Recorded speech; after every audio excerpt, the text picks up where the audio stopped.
préparez-vous, c'est par la droite, 2 TB30 Epsilon. Petits avions performants. C'est des petites formules, hein, ça.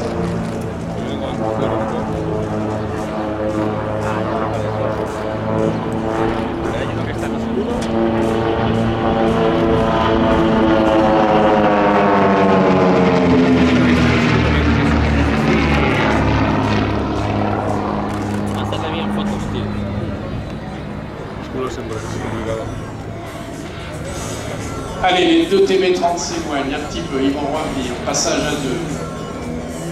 Ce sont des avions écoles modernes, c'est des avions qui ont été construits à Tarbes, pas loin d'ici. Ils sont des avions écoles qui ont été longtemps utilisés à Cognac dans l'armée de l'air.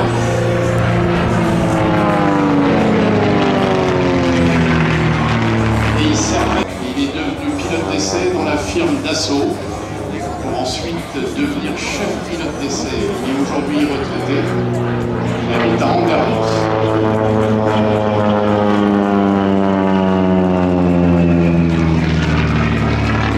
L'avion Moustique qui vient de passer, son équipier, lui c'est un jeune pilote, il a 28 ans, il s'appelle Olivier. Il débute dans les meetings aériens, c'est sa 2e saison et il a la chance de participer au... Il va nous démarrer ce solo display.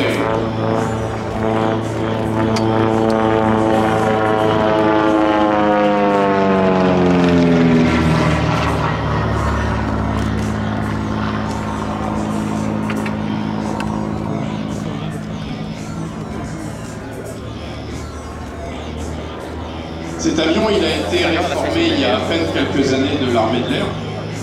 Il fait aujourd'hui la chance et le bonheur de pilote privé.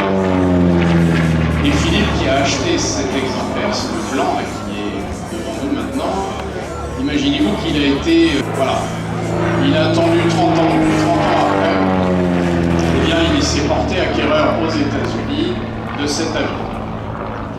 Alors pourquoi aux États-Unis? C'est parce que lorsque ces avions ont été réformés de l'armée française, eh bien, il y a eu un ordre qui a été donné de ne pas les voir voler en France. Et donc, en tant que Français, il n'était pas possible de les acheter. Voilà, juridiquement, c'était pour, je sais pas, protéger l'institution. Je ne sais pas pourquoi, parce que ces avions, ils étaient remarquablement entretenus lorsqu'ils étaient dans l'armée. Et donc, ces avions ont été exportés, tous, quasiment sans exception, aux États-Unis. Et c'est là-bas qu'il a fallu les racheter, se faire plaisir. C'est aussi d'honorer cette industrie française qui a su fabriquer cet avion qui est fabriqué. J'ai la chance d'en piloter un aussi. Je dois vous avouer que c'est un peu un rêve de pilote parce que c'est un peu comme piloter, qui a d'ailleurs évolué ici à Biscarrosse il y a quelques années. Et donc c'est un avion qui servait de salle de classe. Voilà. On mettait un élève pilote qui au début de sa formation était, on va dire, dégrossi au pilotage. C'est-à-dire qu'en gros il savait décoller, atterrir un avion, c'est-à-dire à passer sur un avion à réaction, en particulier l'Alpha J. Voilà. Ces avions étaient basés à Cognac.